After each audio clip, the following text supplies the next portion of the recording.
way. And if you've been on webinars with me before, or if you haven't, you'll know that I love getting questions. So feel free at any point to ask me questions using the question pane on your GoToWebinar control panel. And additionally, you can always email me. My email is Rachel, Rachel, @ingenuitymarketing.com. Feel free to email me with questions about anything in this presentation. We will be sending out a PowerPoint of the slides. Some of the slides have a good bit of information on them, so don't worry too much about that because you will be getting them in an electronic copy. And before I introduce myself and Ingenuity, I just want to talk about kind of what we've been seeing in the space of marketing and content marketing, which is that there's been this push for a lot of firms to at least feel like they may or may not be attaining this, but feel like they have to create a ton of content. And what's happening is the world is getting flooded with a lot of low quality content. So one of the key things that I hope you'll take away from today's webinar is you don't have to create a ton of content. You certainly don't want to create a lot of low quality content. What you want to do is create the kinds of content that's going to really get the attention of your prospective clients and bring them into a closer relationship with your firm.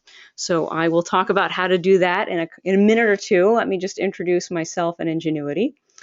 If you're not familiar with Ingenuity Marketing Group, we work exclusively with professional service firms. And basically, we want to help firms grow. We want to make sure that everyone in your firm's on the same page about why you're different and better from your competition. And then we want to make sure that that information is out in the world in a way that gets results for your firm. So that's a little bit about Ingenuity. And of course, there's a ton more information on our website if you're interested. In addition, a little bit about me. So this is my smiling face. I look almost exactly like this right now as I'm talking to you. And I am Ingenuity's lead online communications consultant. I'm the big old geek. I've worked as a journalist. I have a master's degree in writing. I write novels in my spare time because I love to write. And I've won a number of awards, both for my marketing content and my novels. And although I really love the SEO, which is search engine optimization, and all the geeky toys and the whiz-bang tools, I'm really a pragmatist. So I want to boil things down to a point where they make sense to you. And not only do they make sense, but you've actually got trackable metrics that you can show shareholders and partners, that you've got a way to prove that marketing efforts are working for you. So that's my stance on things. And something you should also know about me is that I am easily overwhelmed because my state of attention looks something like this. And in this photo, what you need to know is that I'm not the woman, I'm actually the squirrel. I'm very distractible. I'm one of those people who can get up from my desk to refill my tea mug and find that suddenly I'm in a different building across the street. I don't remember how I got there, but I've got a complete social media plan worked out in my head. In fact, while writing this slide for this PowerPoint, I ended up on 3 different and unrelated websites, and yes, one of them was Facebook. So I'm very attuned to this notion of content shock, which is that people's attention is getting taxed more and more and more by all the content that's out there in the world. And to give you a sense of this, let me show you this amazing chart. So this is in the last century and some, how much content has gone up. So you can see back in the day, in 1900, we were reading about 10 hours of print content a week. And now, as of 2013, people are consuming over 70 hours of content in a week. So you have a situation where your message, you can see even, compare to 2000 or to 1980, where you're looking at 30 hours of content or about 50 hours of content, and now we're over 70. There's so much content that you have to stand out against, and some of it is very compelling. So you really have to change the way that your firm thinks about content, otherwise you get lost in this flood. Here's something just to illustrate how much the marketing landscape has changed. We've got 200 million people on the do not call list. Of course, people skip commercials, don't we all? Or we skip television altogether, some of us. Direct marketing, 44% never opened. A lot of online banner ads never clicked. And this last part here, last sentence, buyers have completed 60 to 80% of their research before reaching out to vendors. I've seen a lot of different stats about that. 60 to 80 is actually on the low side. I've seen stats as high as 90%, including B2B buyers and people who are buying things like financial services. They're doing a lot of their research online before they call you. So for firms that are really used to kind of the referral, face-to-face, or phone-to-phone conversations, it's hard to get your head around the fact that people are really checking you out online. And if your website, if your online content doesn't work for them, you're not going to know because they're simply not going to call you. Today, being boring has become very, very expensive. And that's because of that attention crash, that content shock that I showed you on the last slide, and also the ways that technology is changing the buying cycle, as we're seeing on this slide. It makes it easier to nurture leads in some ways, but it's also much harder to get through to people. It's a lot harder to write content that sticks with people. As I said earlier, I've got a master's degree in writing, and some days I find it hard. It used to be you could just dash off something kind of informative and it was good enough, and that's rarely the case anymore. So, and what does tend to stick with people, I had to get a meme in this presentation. What does tend to stick with people are memes, are things that have a little more emotional content. And I'm not saying that your firm should do this. This is actually here to remind me to tell you that if you don't walk out of here excited with some new tools, please do email me. I won't delete it. But they're going for short, they're going for punchy, and they're going for emotional. And that third part is what's going to be really important to us today. So I want to get a quick sense. I'm going to just run a quick poll here to find out a little bit about you, to find out what your biggest challenge is in terms of content, so I can tailor this webinar a little bit to you. So just click one of these. Let me know what your biggest content challenge is. I'll give you about a minute.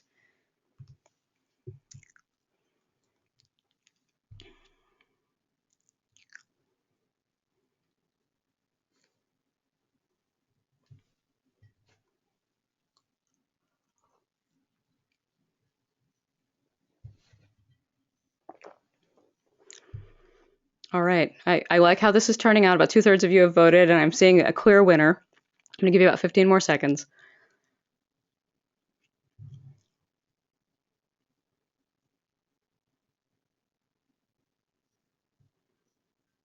All right, so let me show you the results here. So definitely not sounding like everyone else, differentiating, and we'll definitely talk about that. And then content plan, tracking what's working. So I'm gonna touch on those. We're gonna focus a lot on differentiating because that definitely is a clear pain point. All right, so one way to start to stand out, I'm glad that you asked, is personas, is to really understand who the people are that you're speaking to.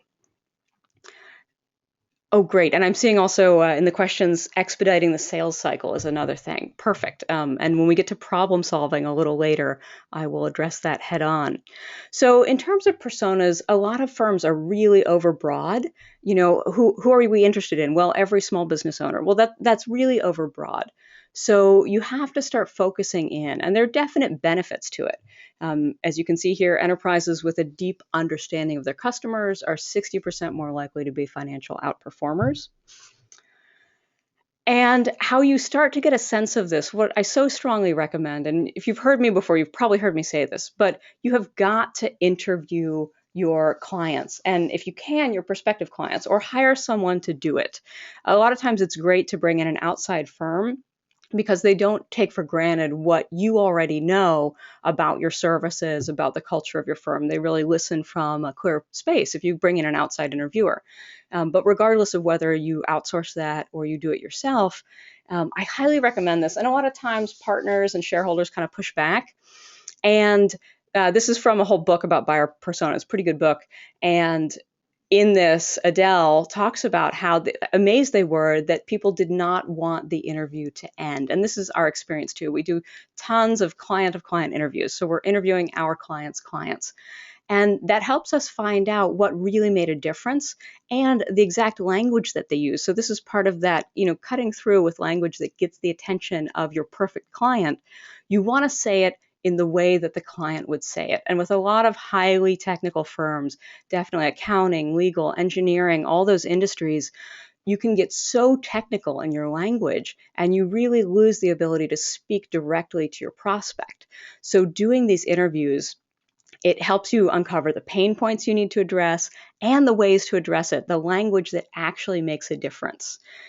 So I really recommend that you do interviews. And here are some questions that you could use if you're doing interviews or if you're outsourcing it. Make sure that the firm that you're hiring to do this is asking these questions. And you can see here this last question.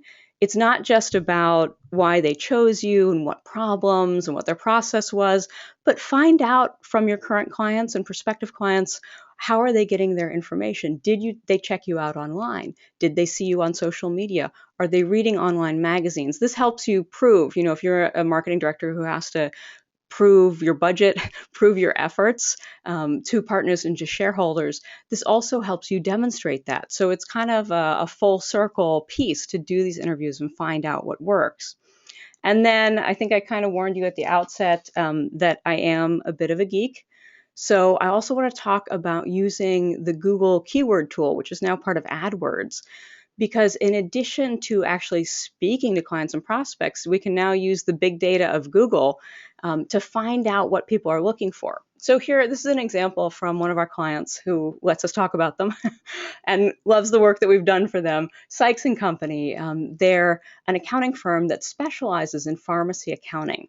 And so they kind of knew, they said, okay, we got to talk about pharmacy accounting and talk about it really in some upfront, bold, and exacting ways. And you can see here, we got them placed number one for the phrase pharmacy accounting on Google. They have both the number one and the number two spot. And that was a way, they have a pretty good sense of what their clients and prospects need. But then, let me show you the cool whiz bang piece here. So we looked at it, and I used the Google keyword tool inside of AdWords, and I used Google Trends to see what's being searched for. So actually buying a pharmacy is being searched for much more than pharmacy accounting, because a lot of people are looking to buy pharmacies. They might be working for their local CVS and they want to own their own place.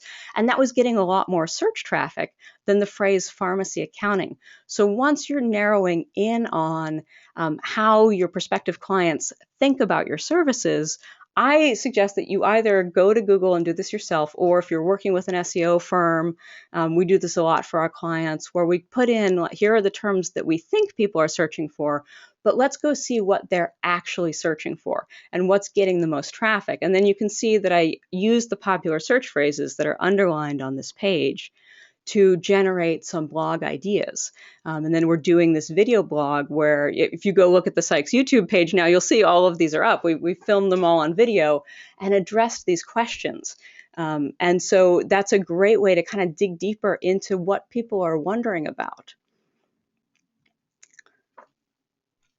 And then, let's see, I've got another great knowing your audience quote, both for you and for anyone that you've got to prove your marketing budget to. Have you noticed that sometimes you can glance at a site and instantly know that it will not be helpful? If you're like me, this happens on like 2/3 of the sites you visit. It's not a coincidence when it feels like a company's marketing message and content was created especially for you. So that's the bar. That's what you want to get to with your web content, and ideally any social content that you're doing, that when someone comes to check you out, either because they Googled and an article of yours came up, or they got your name as a referral, it feels like you're speaking right to them. And you get that using this combination of interviewing actual people and then looking at some Google Trends. And you can use, so I mentioned the Google keyword tool is one. And then Uber Suggest is one of my faves. If you just type in Uber Suggest into Google, it'll come up. It tells you some of the longer search terms people are using. So you could put in a short phrase and find out what questions people are asking about that. So all of this really helps you dig into your audience. And I just wanted to show some results that have actually happened when we've done this with our clients. So this is AET, they're an engineering firm. And here's their careers page. And for them, recruiting and retention is huge because there just are not enough wonderful, qualified engineers in the world. So they really want to make sure that they're attracting the right people. So this page was created from the perspective of someone who would be looking to work for them to really give a sense of their culture and the kinds of people that they want. And after this page went up, let me show you the stats. So they got a 71% increase on page views, which actually amounted to a few thousand people. Page time increased by 76%, and we put search engine optimized keywords on the page. So it increased organic search traffic. So more and more now they're getting found by people who might be using Google to try and find an engineering firm that they might be interested in for prospective jobs.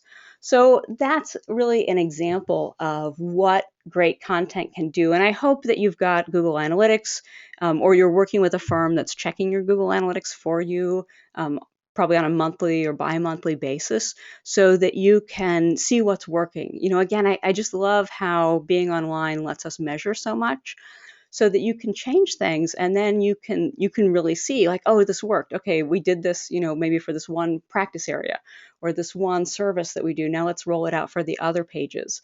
Or this one blog article is getting so much more attention. Let's talk about that more. Let's do more on that topic. All right, I have the second of two polls for you, again, to just kind of check in.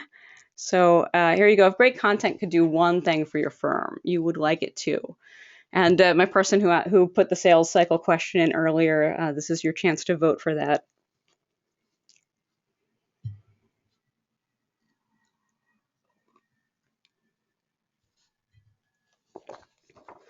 All right.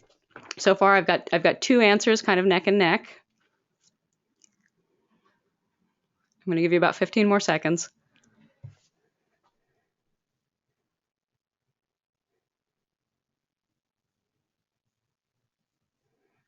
All right. Let me show you how you all voted. So more qualified leads, which that's a huge issue that we see with a lot of clients, because the pattern of referrals is changing for sure. Shorten the sales cycle, definitely. Improve reputation. So it's great. I like how this is playing out, and I'll address some of these in our next few very quick sections. All right, so next I want to talk about the use of emotion. And this is difficult a lot of times for professional service firms because you're not in an emotional industry. You have to be super rational, and the people you work with have to be super rational, but that is not how people buy things. And it's especially not how they buy B2B services.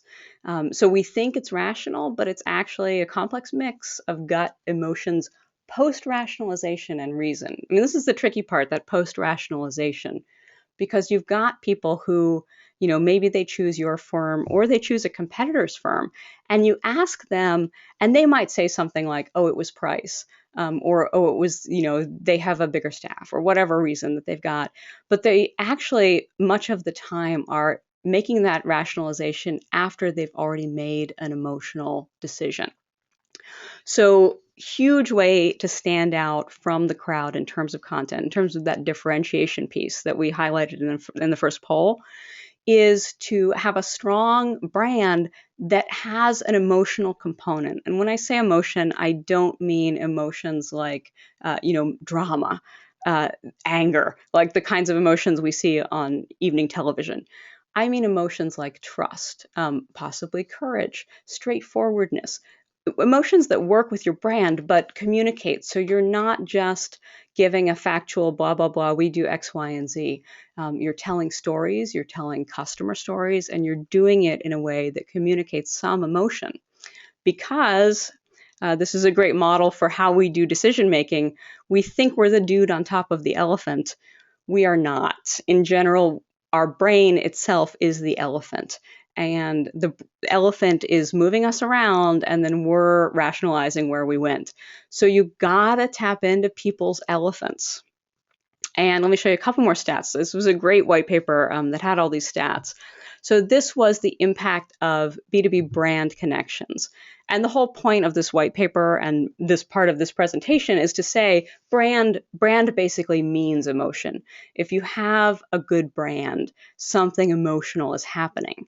And you can see here, if they feel a high connection to your brand, if you have a strong brand, much more willing to consider to purchase and to pay a premium for your services. And remember, this is B2B, business to business. This is not about people buying tennis shoes. And I thought this was the most stunning statistic of my year. People were more likely to go with a brand where they saw personal value. So if they're looking to hire your firm, if it's accounting or it's engineering, these are huge projects that cost lots of money and can span years. And I didn't think of this until after I saw the stat, but it makes sense. Oh, their professional benefit, their career advancement, their popularity in their own company, that's all riding on their choice to work with you. And you need to be communicating in your content the emotions that have them feel like, yeah, this is going to, you can trust us, you can work with us. All of the emotional pieces from your firm that communicate. So hopefully that is what's the word I'm looking for? Persuasive. And then I wanted to give kind of a hands-on, again, a practical sense of how to do this. So I'm giving you this word list, and you'll get this on the PowerPoint, that helps you see some of the emotions in a professional service brand. So again, a lot of these they're not over the top, but you might say, oh, okay, yeah, actually, when you work with our firm, we're very realistic. We're very down to earth. You feel very comfortable with us, but we're also, we're protective. We're protective of your business. So this is a way to kind of go through, maybe circle some of these, think about them, and keep them in front of you when you're creating content, or if you're outsourcing content, when you're talking to that other firm that's making your content. Marketing firms love it when you tell them, we need you to get these qualities in the content. That actually makes it easier to write compelling content. So whether you're doing it yourself or outsourcing it, knowing the emotional words that go with your brand are just going to get you better content. They're going to get you content that stands out. All right, so this is the piece that most directly answers that question about differentiation. How do we stand out in a crowded marketplace? And next, I'm going to give you the piece that helps answer the shorten the sales cycle question, because that was definitely a concern for a lot of people. So the way that you use content to shorten the sales cycle is you problem solve. You want to make sure that your content is giving solutions to that prospective client. And let me show you some cool quotes about this.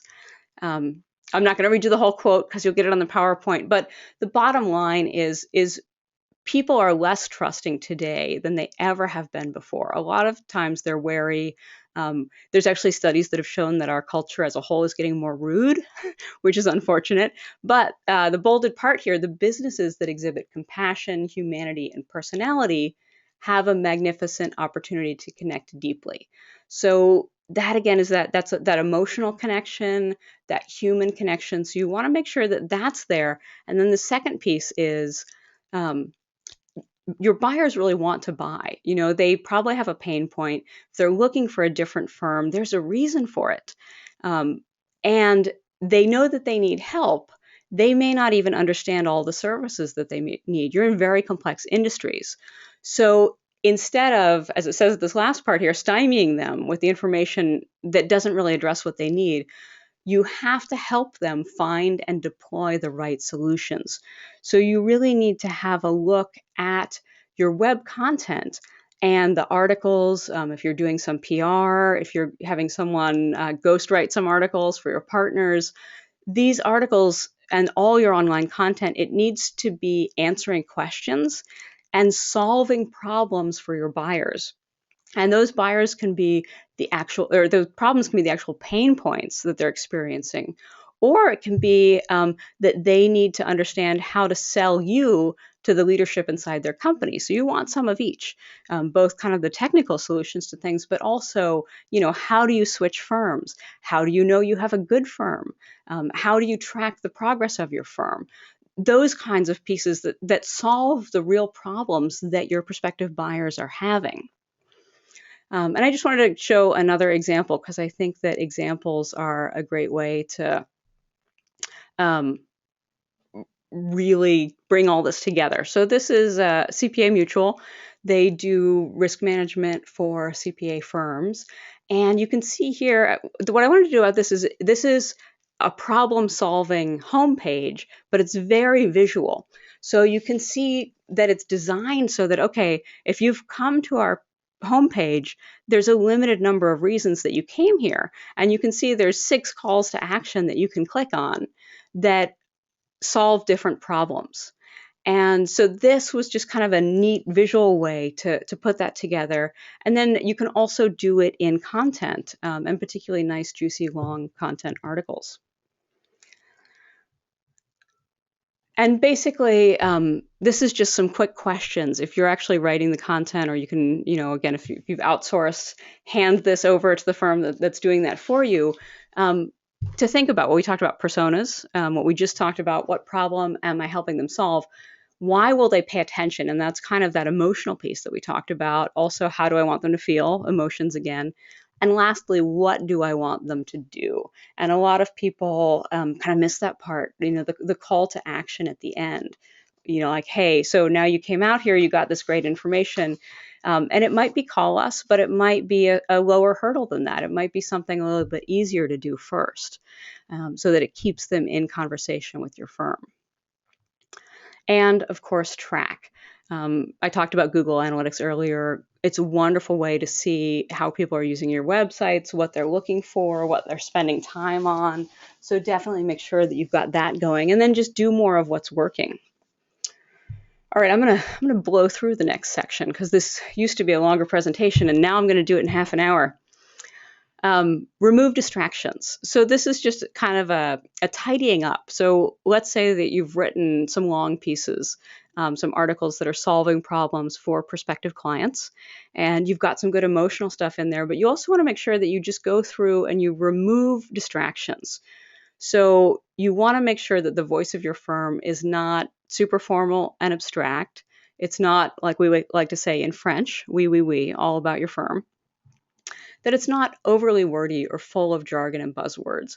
So particularly if you're at a firm where partners or shareholders are writing some of the content, you want to have an editorial process that helps you go through and take this stuff out. And I've got some quick examples to show you. So this is an example of, I'm showing you mostly over on the left side, the photos and the words, like that combination of color and image and word is a way to make things kind of emotional and direct, without a lot of extraneous stuff. And there's no jargon. There's not something to distract you from kind of being in relationship with the firm. Also, from the same site, client quotes. If you're doing those interviews we talked about, get some great quotes, because then it's in plain language, and people can relate to it, and they can see people like themselves who bought your services. Focus on their needs, but use your voice. So this was again from the Psych site. It's talking, directly to pharmacy owners. Increase your profits is a big thing for them, and pharmacy profits is another one of my search terms. And you'll see, like in the middle of the sentence here, we don't just toss the numbers at you. We know they don't teach business in pharmacy school. So that's very much the down-to-earth voice of that firm. So make sure that your voice comes through. Don't be afraid to write some long articles. In terms of top search results, longer articles tend to show up higher.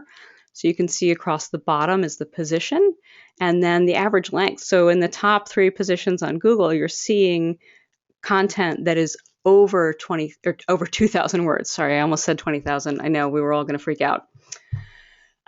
So this goes back to what I was saying at the start, and I'm going to apologize. I'm probably going to go 5 minutes over that half-minute mark, but bear with me.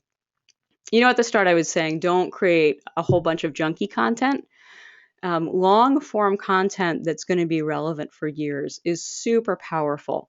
And as Google has made algorithm changes over the last few years, it's remained very powerful, which is good news for professional service firms in complex industries, because it means that if you take the time to have a partner write an article about some arcane bit of tax for small business or some engineering concept, or again, you bring in a ghostwriter who writes it for them because they don't have the time. So you've invested time and or money, usually both, in this process to write this longer article. and you've taken the time to make it emotional and to take out the distractions, that's going to do good work for you for years to come. That's going to show up well in search results if you've SEO optimized it well. So don't think of it like, oh, we got to, like content's here and gone. You want to do some great long form content that's going to stay online for years and continue to bring leads in because it answered their questions and solved their problems. So that's kind of what I want to leave you with, and also some tips here because I know we all get super overwhelmed. So these are just some quick tips for how to get good content without having to start from scratch.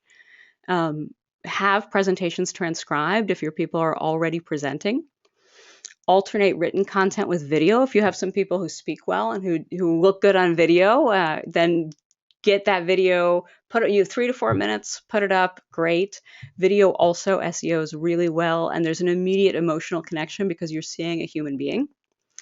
Hire ghostwriters. It can seem daunting at first, but if you get a good ghostwriter, we have clients that we've been ghostwriting for years, and it becomes a very fast and streamlined process where they call us up.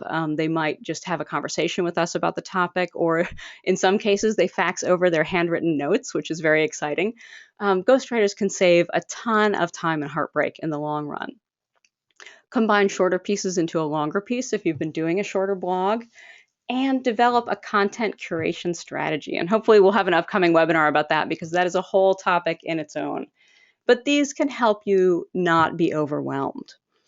And that is my whole webinar for the day. So I hope this was short and exciting. And I'm going to tell you a couple things. We've got e-blasts that go out monthly that are just kind of quick tips about professional service marketing. You can sign up on our website, ingenuitymarketing.com. And we also do webinars roughly one a month. So if you're interested, just check it out, see what our future webinars are. And of course, we're on the social media. So we encourage you to follow us. And lastly, this is my email and my Twitter handle. So I love getting questions. So if you're stuck with something, just shoot me an email or tweet me a tweet or Facebook me something. Let me know what you're struggling with, and I would love to answer your questions. So thank you so much, everyone, for attending, and I'm going to let you run off to the rest of your day. And, I hope this serves you extremely well. You get some great content out there. You see some leads and some shortened sales cycles. And I look forward to talking to you again in the future.